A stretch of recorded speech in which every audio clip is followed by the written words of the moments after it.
नमस्कार. शौर्य रणरागिणी न्यूज मध्ये सर्व प्रेक्षकांचे हार्दिक स्वागत.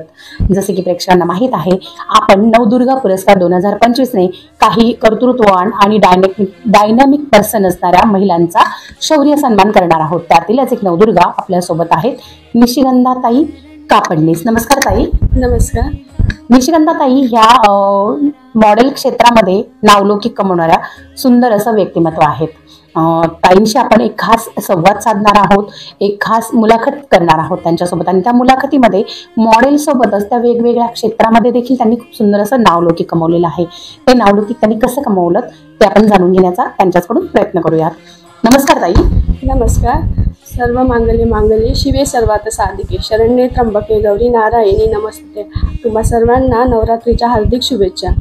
तुम्हाला देखील नवरात्रीच्या शौर्य रणरागिणी न्यूजच्या वतीने आणि आमच्या प्रेक्षकांच्या वतीने खूप खूप शुभेच्छा. ताई, खूप छान नावलौकिक तुम्ही मॉडेल क्षेत्रात कमवलं आहे. खूप छान वाटते आहे तुमच्याशी भेटून. इव्हन तुमच्याकडे बघून एक नवदुर्गा आमच्या समोर बसलेली आहे असेच कुठेतरी जाणवते आहे, भासते आहे. बेसिक माहिती तुमची आमच्या प्रेक्षकांना तुम्ही करून द्यावी. नमस्कार. मी निशिगंधा सुनील कापडनीस. माझं जलमतं गाव म्हणजे नागपूर जिल्ह्यामधून तालुका काटोल, तिथून एक छोटं खेडेगाव, तिथे माझा जन्म झालेला आहे. ते गाव म्हणजे राहुळ गाव. आणि माझा जन्म जो आहे तो गुढीपाडव्याच्या दिवशी पहाटे सकाळी 4:45 झालेला आहे. तर त्यामुळे माझे बाबा मला सतत लक्ष्मीचं रूप म्हणून असं त्यांनी स्वीकारलेलं होतं. आणि माझ्या बाबाची ओळख म्हणजे, तर माझ्या बाबाला कधी आई होतीच नाही. म्हणजे त्यांची आई छोट्यापणीच मरण पावलेली होती आणि वडील पण त्यांच्या लग्नाच्या अगोदर गेलेले होते. त्याच्यामुळे मला आजी आणि आजोबा यांचं प्रेम कधी पाहायला मिळालेच नाही. तर मग लहानाची मोठी ही माझे पंच आजोबा आहे, त्यांचं मी प्रेम बघितलेलं आहे. आणि माझ्या वडिलांना माझी जात मराठा आहे, बाबांना तो मराठ्याचा मान होता. आता ॲक्च्युली झालं का, इकडे म्हणतात पप्पा आणि आमच्या इकडे म्हणतात बाबा. आम्ही आई वडिलांना म्हणजे मम्मी पप्पांना म्हणता. एक छोट्याशा गावातून माझी परवरिश झालेली होती, तर आम्ही माझ्या वडिलांना आई आणि बाबा, आणि आजोबा म्हटलं की मग त्यांना आप्पाजी म्हणून असं नावाने हाक मारत होतो. ते माझ्या बाबांना पहिलेपासूनच सामाजिक क्षेत्राची आवड होती. त्यांनी बरेचसे गरीब लोकांना खूप मदत केलेली आहे. गरिबाचे जे लोक होते त्यांच्याकडनं काही गोष्टी त्यांना मिळत नव्हत्या, तर मग धान्य असो किंवा पैशांची मदत असो, ते कधीच तेव्हा पेपरबाजी अजिबात होतीच नाही, किंवा पॉलिटिक्स असं घ्यायचं असं काहीच होतं नाही. तर मग एक गुप्तदान म्हणजे असं त्यांनी हाताला कळायला नाही पाहिजे. तर गुप्तदान असं बरेचसे त्यांनी दिलेले आहेत. बऱ्याचशा गरीब लोकांची मुलींची लग्न सुद्धा त्यांनी केलेली आहे. त्यांचा हाच वारसा माझ्या म्हणजे जे त्यांनी छोट्यापासून तर मोठ्यापर्यंत मी जे पाहिलेले, त्याचाच तो आदर्श, त्याचंच ते गुण माझ्यामध्ये उतरले. खूप छान. म्हणजे ताईंना जो वारसा मिळालेला आहे की त्यांचं मॉडेलिंग क्षेत्र असेल किंवा त्यांचे इतर आता जे आपण क्षेत्र जाणून घेणार आहोत त्यामध्ये काम केलेलं असणार आहे, ते सगळं त्यांनी त्यांच्या वडिलांकडून वारसा हक्काने मिळवलेला आहे असं म्हणायला काही हरकत नाही. ताई, खरंच खूप छान लहानपण आहे तुमचं. खूप छान लहानपण जगलायत तुम्ही. तुमचं शिक्षण कसं आणि कुठल्या परिस्थितीमध्ये झालं आहे? माझं शिक्षण सगळं साधारण याच्यामध्ये झालेलं आहे. असं म्हणजे माझे काका पण दोन्ही पण पोलीसमध्ये, पण मग बाबा कधी शेतीच पाहायचे माझे. मला 2 काका, माझे काका PSI आहे, दुसरे काका ट्रॅफिक पोलीसमध्ये, आणि माझे वडील शेती पाहते. आमच्याकडे 12 एकर शेती आहे, त्याच्यातूनच उत्पन्न काढतंय. आणि मग जर वाटलं तर ते इतरांना गुप्तदान म्हणून द्यायची, मदत करायची. आणि माझं सर्वसाधारण शिक्षण 12वी झालेले आहे. आणि 12वी मधून मग नंतर लग्नाचं स्थळ आलं, तर मग नंतर लग्नाचा बाबांनी विचार केला, तोही योग्य मुलगा निवडून त्यांच्याबरोबर असं वाटलंय त्यांना. आपल्या सुसंस्कृत घरातल्या वडीलधाऱ्या मंडळींकडनं एक वारसा हक्काने खूप छान असे गुण मिळवणं, त्यांचे संस्कार मिळवणं आणि त्यांना बघत लहानचं मोठं होणं, एक छान असं लहानपण जगणं, असं ताईंचं जीवन झालंय लहानपणाचं. ताई, लग्नानंतरचा प्रवास कसा होता? लग्नानंतर तर मी खरं तर गृहिणीच होते. मला घरामधली कामं करायला आवडते. सर्वात म्हणजे मला स्वयंपाक तयार करायला खूप आवडते. आणि लग्न झाल्याच्या नंतर 2009 साली माझं लग्न झालं सुनील कापडनीस यांच्याशी. सासरे माझे सुरुवातीला मिलिटरीमध्ये होते. ते मिलिटरीमधून म्हणजे त्यांनी त्यांच्या कार्यकारिणीत 3 युद्ध जिंकलेली आहेत आणि त्याच्यामध्ये त्यांना 12 मेडल आणि 3 स्टार इंदिरा गांधीच्या हातचे होते. नंतर रिटायरमेंट झाल्याच्या नंतर ते HLला सिक्युरिटी इन्स्पेक्टर म्हणून कार्यरत होते. अशा थोर पुरुषांची थोरच माझ्यासाठी थोरच आहे, पण अशा आदर्शवांशा वर्षांची मी सून आहे याचा मला खूप प्रचंड अभिमान वाटतो. खरंच खूप छान आहे. म्हणजे स्वातंत्र्य सैनिकांच्या घरात तुम्ही आहेत, म्हणजे ज्यांनी खरंच युद्ध बघितलं आहे त्यांच्या घरामध्ये तुम्ही आहात. एक रोजचा वेगळा अनुभव तुम्हाला मिळतोय. त्यानंतर पुढे कसा प्रवास होता?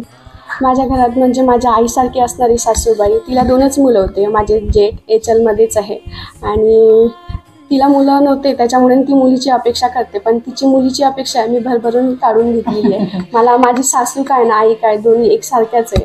तिचं मला बराचसा सपोर्ट असतं. कुठे पण जा, कुठल्या कार्यक्रमात जा, माझी सासूबाई माझं घर सांभाळून घेते.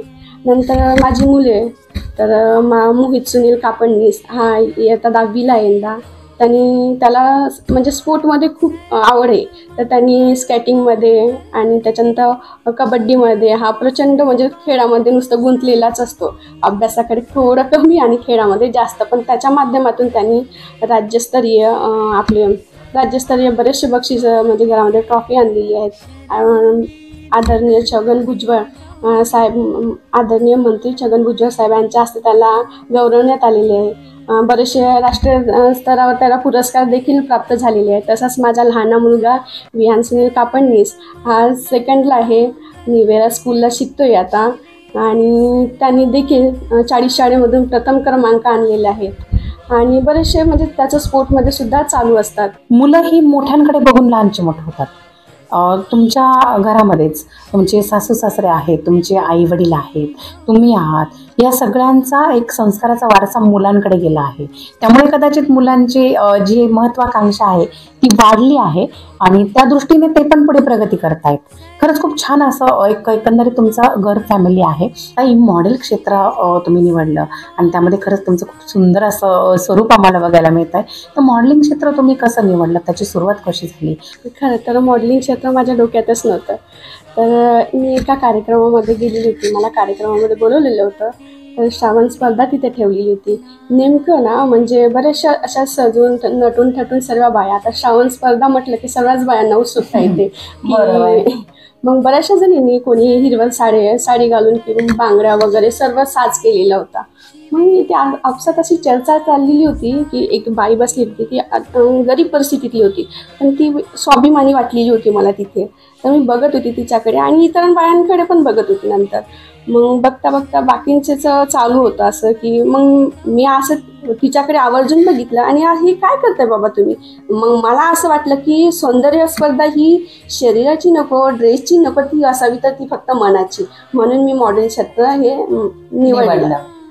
ताई, खरंच तुम्ही खूप छान संदेश दिलाय की मनाचं सौंदर्य खरंच खूप महत्त्वाचं असतं आणि ते जे जाणून घेतो त्यालाच ते कळतं. ताई, मॉडेलिंग क्षेत्रामध्ये तुम्ही हे करिअर जेव्हा सुरू केलं असणार आहे त्यामध्ये तुम्ही बऱ्याच गोष्टींना सामोरे गेला असाल, की जसं की कुठेतरी तुम्हाला कंटेस्टंट म्हणून जावं लागलं असेल किंवा कुठल्या तरी स्पर्धांमध्ये सहभागी व्हावं लागलं असेल, तर त्याबद्दल थोडंसं जाणून घ्यायचं असेल. सुरुवातीला तर नाशिकमध्ये आल्याच्या नंतर मला एक माझी मैत्रीण मिळाली, तर त्यांनी एक फॅशन शो ठेवलेला होता. तर मग फॅशन शो म्हणजे मला ते खूप वेगळं वाटायचं. फॅशन शो म्हणजे नेमकं काय असायचं बा.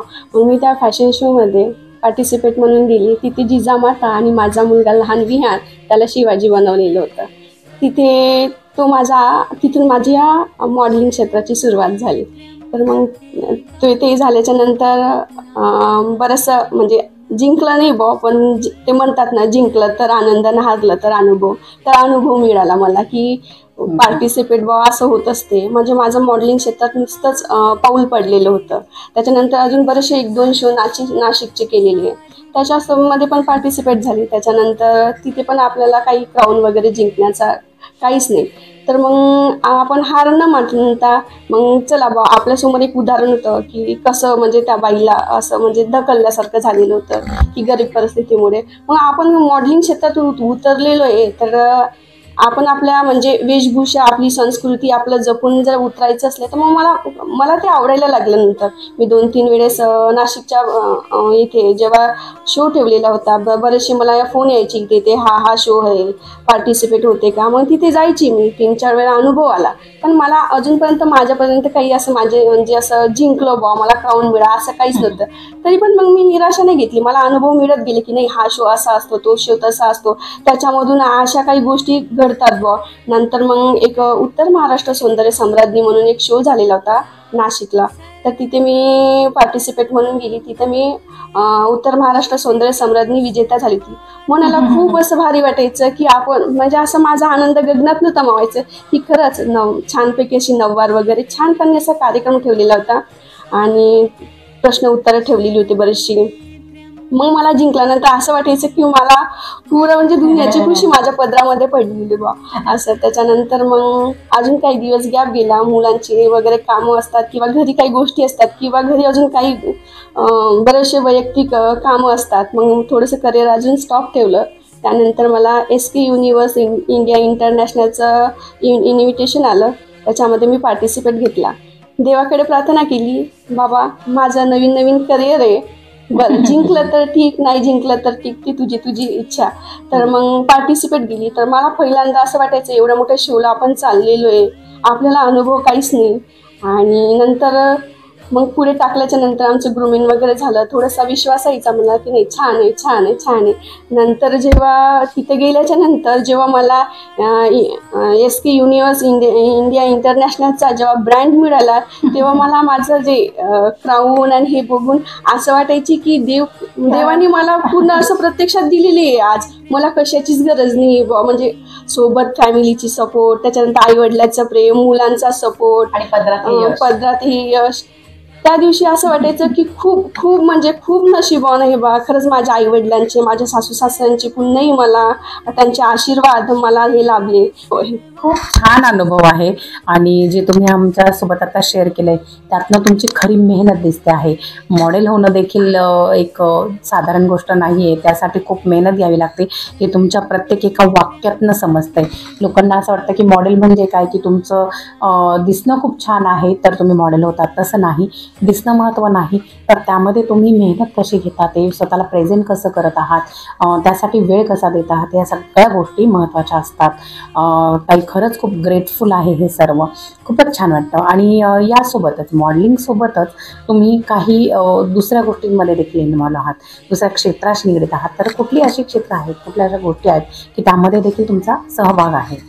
सर्वप्रथम तर नाशिकला आल्याच्या नंतर मॉडेलिंग क्षेत्राच्या नंतर मी नवीन नाशिक महिला मंडळ महिला मोर्चा याच्यामध्ये 1.5-2 वर्ष सदस्य होती. त्याच्यामध्ये आता नवीन नाशिक मंडळ सरचिटणीस पद मला मिळालं आहे महिला मोर्चाचं. आणि तिथे बरेचसे महिलांचे पॉलिटिक्स म्हणजे मला पहिले असं अवघड वाटायचं, पॉलिटिक्स म्हणजे नेमकं काय हो असं, म्हणजे मी काही माझ्या घरापासून काही राजकारण नव्हतं. आणि मग चला बा अनुभव घ्यायसाठी आपण तिथं उतरलोय. माझ्या मैत्रिणींनी पक्षप्रवेश केला, आता नवीन नाशिक मंडळ सरचिटणीस पद मिळालेलं आहे. पण खूप छान अनुभव आहे. एक म्हणजे पॉलिटिक्स, नवीन भारतीय जनता पक्ष हे पॉलिटिक्स नसून तर हे की परिवार आहे, याच्यामध्ये खूप छान असं एकमेकांना सपोर्ट करतात, बऱ्याचशा बायांचे कार्यक्रम होतात. खूप छान असा अनुभव ताईंचा आहे. राजकीय क्षेत्रामध्ये त्यांचा हा अनुभव खरंच खूप मोलाचा ठरला. म्हणजे मला असं वाटतं की हा इंटरव्ह्यू बघितल्यानंतर राजकीय क्षेत्राकडे बघण्याचा आपल्या प्रेक्षकांचा थोडासा दृष्टिकोन बदलणार आहे. समाजकार्यात देखील तुमचा तेवढा सहभाग आहे असं आम्हाला माहीत आहे, तर तेव्हा तो कसा आहे? नाशिक जिल्ह्यामध्ये इथे प्रथमच आल्याच्या नंतर मला सामाजिक कार्याची खूप आवड होती पहिल्यापासूनच. करोना काळात देखील मी आणि माझ्या कुटुंबियांनी खूप मदत केली, कारण त्यावेळचा काळ खूप बिकट होता आणि मदतीचा प्रत्येकांना आधाराची आवश्यकता होती. त्याचं म्हणून मग आमची कुटुंब म्हणजे माझे मिस्टर असो किंवा सासूबाई असो किंवा घरातील थोर व्यक्ती असो यांनी खूप मदत केली आहे. आणि ग्राहक रक्षा समिती तर त्याची मी अध्यक्ष निशिगंधा कापडणीस त्याचे अध्यक्ष आहेत मी. आणि बरेच ग्राहक रक्षा समिती ही तळागाळापर्यंत पोचते आणि तळागाळापर्यंत पोचून बऱ्याचशा लोकांची फसवणूक होते, त्यांच्या मदतीला तात्पर्य धावून येतात सर्व पदाधिकारी. खूप छान असं समाजकार्य तुमच्याकडनं होत आहे. तुमच्या सर्व जे क्षेत्र चालू आहे त्या क्षेत्रांसाठी तुम्हाला असंच छान पाठबळ मिळत राहो परमेश्वराकडून किंवा तुमच्या कुटुंबियांकडून.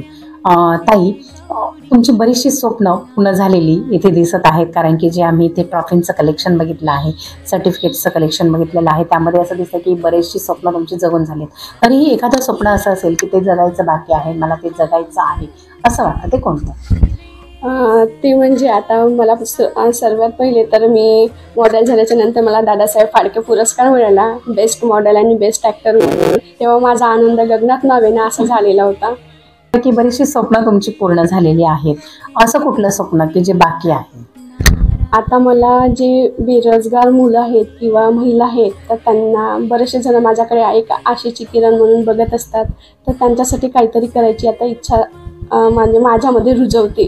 तर मग तेच आता काहीतरी जे गृहिणी असतात त्यांच्यामध्ये बरेचसे काही ज्ञान असतं किंवा त्यांच्या अंगी गुण असतात पण ते घरामुळं दबल्या जातात. अशा व्यक्तींना बाहेर काढून त्यांना एक हक्काचं व्यासपीठ मला द्यायचं आहे. खूप छान असं स्वप्न आहे ताई तुमचं. पण तुम्ही अगदी निस्वार्थ भावनेने फक्त आणि फक्त दुसऱ्या व्यक्तींचा, दुसऱ्या महिलांचा विचार केला आहे. आई जगदंबा तुमच्या या प्रार्थनेचा नक्कीच विचार करणार आणि त्यामध्ये ते पूर्ण करण्यासाठी तुमच्या पंखात बळ भरणार ही नक्की मला खात्री वाटते आहे. या सर्व गोष्टींमध्ये तुम्हाला उत्तरोत्तर यश मिळो, तुमची प्रगती हो आणि तुमचं स्वप्न खरंच लवकरात लवकर पूर्ण हो अशी शौर्य रणरागिणी न्यूजच्या वतीने आई जगदंबेकडे प्रार्थना आहे. आणि तसेच या सगळ्या गोष्टी पूर्ण करण्यासाठी तुम्हाला अखंड आणि निरोगी आयुष्य आई जगदंबा देवो अशी मी आई जगदंबेकडे प्रार्थना करते.